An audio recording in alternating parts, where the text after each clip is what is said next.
है कि कोई व्यक्ति जब किसी नगर में जाता है तो कोई अपरिचित व्यक्ति उस व्यक्ति के लिए अपने घर ले जा कर के नाश्ता चाय आदि से उसका सत्कार आदि करता है।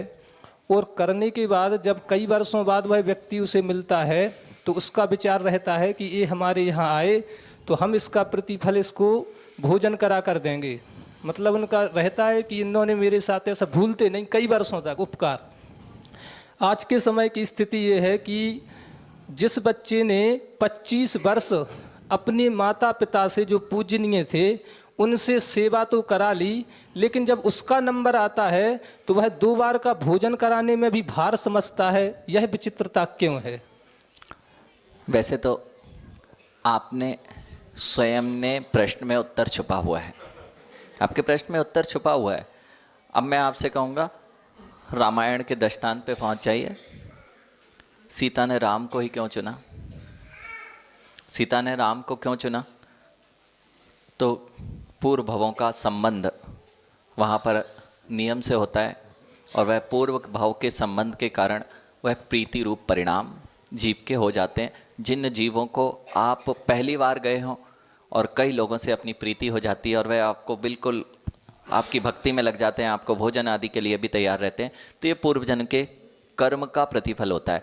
और जब माता पिता को भोजन कराने में बच्चे शर्म खाने लगे तो ये मत सोचना कि अभी हमने कुछ किया है, उसमें भी तो लगाना पड़ेगा कि पूर्व में हमने भी कुछ ऐसा ही किया था जिसका प्रतिफल आज हमें ये प्राप्त हो रहा है।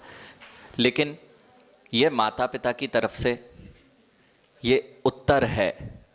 अब जब बच्चों की तरफ से देखें तो दूसरा इसका पहलू देखना पड़ेगा। उसमें यह होगा कि जिन माता पिता ने तुम्हें बड़ा कर दिया, तुम्हारी नाक पहुंची, तुम्हारा मल उठाया, मल उठाने में ग्लानि नहीं की, तुम्हारे मुख में नाक, अगर कोई यानी कोई बच्चा छोटी सी चीज मुख में ले लेता तो मुख में हाथ डाल के माता पिता ने तुम्हारे निकाल ली।